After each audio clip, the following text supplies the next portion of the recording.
Hi guys, स्वागत है आपका मेरे एक और नए वीडियो पे। अगर आप मेरे चैनल में नए हैं तो मैं बता दूं, मेरा नाम है खुशबू। मैं रहती हूँ जर्मनी में और मैं बनाती हूँ videos for student life in Germany and travel in Europe. जैसे कि मैंने अपने पिछले वीडियोस में बताया था कि क्या क्या कल्चर शॉक्स होते हैं जो एक स्टूडेंट को और एक पर्सन को जो भी इंडिया से आ रहे हैं या दूसरे कंट्रीज से आ रहे हैं तो लगते हैं। तो आज हम बात करते हैं कि वो क्या सारी चीज़ें हैं जो आप जर्मनी आके इंडिया के बारे में बहुत ज़्यादा मिस करने वाले हैं। सो ये वीडियो बहुत ही इंटरेस्टिंग होने वाली है, तो इस वीडियो को एंड तक ज़रूर देखिएगा।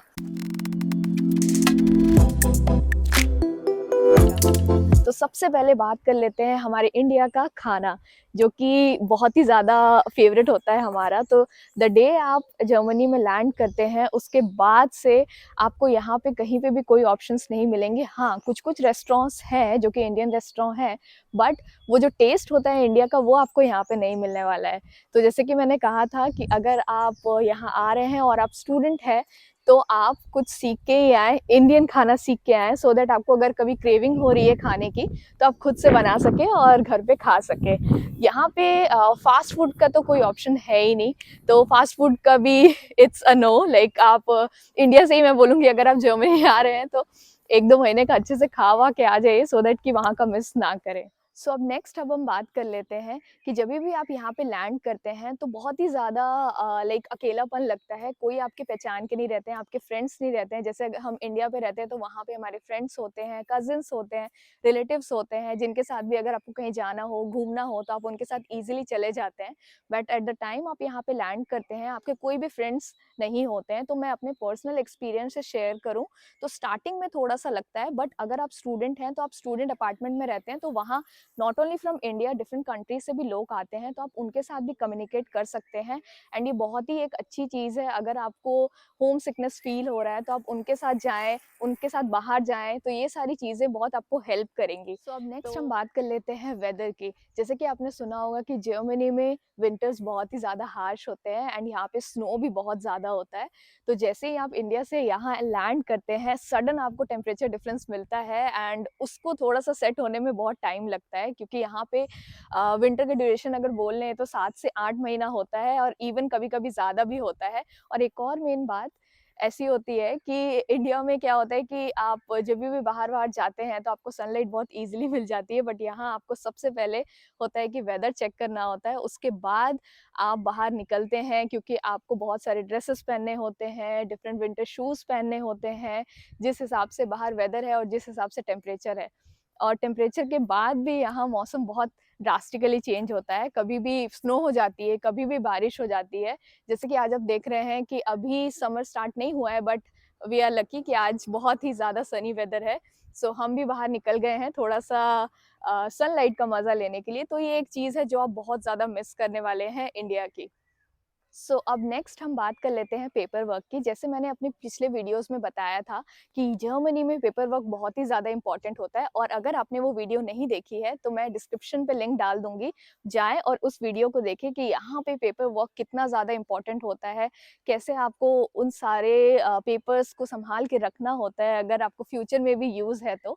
ये सारी चीज़ें यहाँ पे लाइक अभी भी डिजिटलाइजेशन नहीं हुआ है, जैसे कि हम इंडिया में करते हैं। हम इंडिया में बस जाते हैं और कहीं कहीं तो सिर्फ सॉफ्ट कॉपी से ही काम चल जाता है, बट यहाँ पे ऐसा नहीं है। आज भी आपको सारी चीज़ों के लिए लेटर्स आते हैं। जैसे कि आपने घर पे वाईफाई का न्यू कनेक्शन लिया, उसका लेटर पहले आएगा। एंड आपने घर पे लाइक वाटर बिल हो गया, इलेक्ट्रिसिटी बिल हो गया, सारी चीज़ों का सब पेपर से ही काम होता है। ईमेल और ये सब से तो बहुत ही ज़्यादा कम काम होता है। तो ये सारी चीज़ें आपको ओल्ड स्कूल तो लगेंगी, बट अगर आप इस सिस्टम को अडेप्ट कर लेते हैं तो बहुत ज़्यादा ही स्मूथ हो जाता है सारा कुछ प्रोसेस। तो मैं तो यही सजेस्ट करूँगी कि अब जब यहाँ जर्मनी में आए तो स्टार्टिंग में सारी चीज़ें थोड़ी सी डिफ़िकल्ट लगेंगी, बट जब आप यूज़्ड टू हो जाएँगे सारी प्रोसीजर्स की तो सारा कुछ ईज़ी हो जाता है। अब हम बात कर लेते हैं कि इंडिया में कितना ईज़ी होता है सब चीज़ ना। अगर हमें ग्रोसरी मंगानी है तो हमने जस्ट ऑनलाइन बुक किया एंड मोस्ट प्रोबेबली 1-2 दिन में वो हमारे पास आ जाती है। और इवन अगर हमें ऑनलाइन फूड भी कुछ खाने की क्रेविंग हो रही है तो सडनली हमने ऑर्डर किया एंड सारा कुछ घर पे आ जाता है। यहाँ पे ऐसा बिल्कुल भी कुछ नहीं होता है। अगर मैं ऑनलाइन फूड की बात करूँ तो यहाँ पे कुछ-कुछ एप्लीकेशंस हैं जो डिलीवरी देते हैं, बट चार्जेस बहुत ही ज़्यादा हाई होते हैं। तो पीपल प्रेफर करते हैं कि वहीं जाएँ और वहीं खाएँ। और अब हम ग्रोसरीज़ की बात कर लें तो ऑनलाइन का तो बहुत ही कम ऑप्शंस है।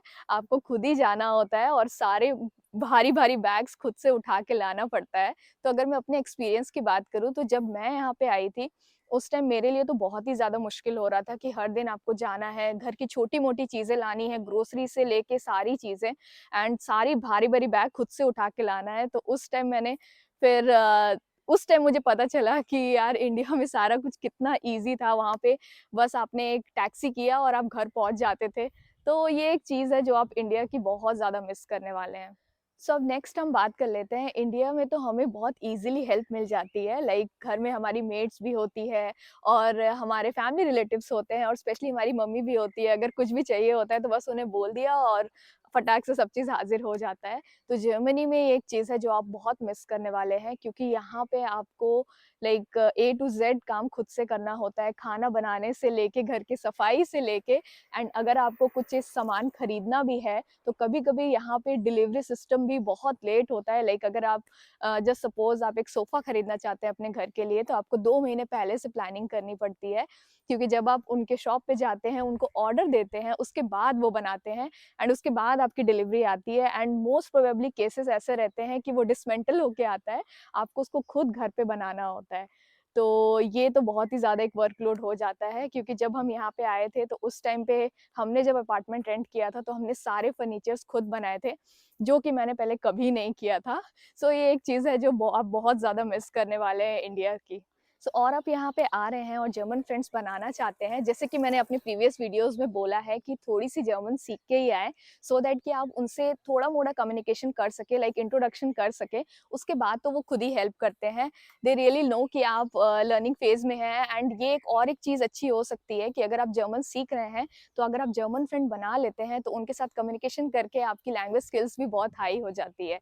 सो ये एक अच्छी चीज़ है, अगर आप जर्मन फ्रेंड्स बनाना चाहते हैं, तो थोड़ी-सी जर्मन सीख के आएँ, जैसे कि मैं हमेशा अपने सारी वीडियोज़ में बोलती हूँ।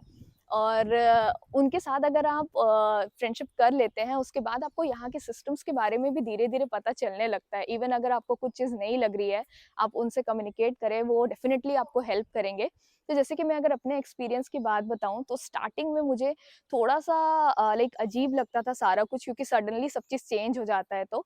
तो मैंने फिर अपने फ्रेंड्स बनाए एंड स्पेशली जर्मन फ्रेंड्स बनाए, उनसे बात किया कि कैसा होता है यहाँ, प्रोसेस क्या होता है, तो उन्होंने मुझे बहुत ज़्यादा हेल्प की है। वो लोग बहुत ज़्यादा फ्रेंडली होते हैं, तो जब तक आप बात नहीं करेंगे तब तक सारी चीज़ें आपको समझ नहीं आएँगी। तो मैं अपने एक्सपीरियंस से यही बोलूँगी कि आप उनसे बात करें और अपनी चीज़ें शेयर करें एंड इवन उनके साथ आप वीकेंड्स पे कहीं जा भी सकते हैं। जैसे कि यहाँ पे संडे तो मोस्ट प्रोबेबली सारा कुछ बंद होता है, बट हाँ, जैसे रेस्टोरेंट्स हो गए या आपको कहीं जाना है, बाहर घूमने जाना है या साइक्लिंग पे जाना है, तो ये सारी एक्टिविटीज़ भी आपको करने के लिए अगर आपने फ्रेंड्स बना लिए हैं, तो बहुत अच्छा हो जाएगा और यहाँ पे भी आपको जर्मनी में भी अच्छा लगने लगेगा।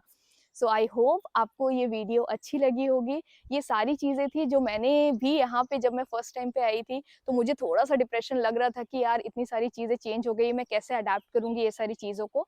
बट मैं यही कहूँगी, थोड़ा-सा टाइम लगता है, आप अपने आप को भी थोड़ा टाइम दें एंड यहाँ लोगों के साथ कम्युनिकेशन करने की कोशिश करें, धीरे-धीरे सारा कुछ ठीक हो जाता है। आप कल्चर के साथ भी अडैप्ट हो जाते हैं एंड वेदर के साथ भी अडैप्ट हो जाते हैं एंड चीज़ों की आपको आदत लग जाती है। सो आई होप आपको ये वीडियो अच्छी लगी होगी। अगर अच्छी लगी हो तो please like, share and subscribe, और अगर कोई स्टूडेंट आ रहा है तो प्लीज़ उनके साथ भी ये वीडियो शेयर करें सो दैट कि वो प्रिपेयर हो सके। टिल देन, बाय, ऑफ विडरसेन।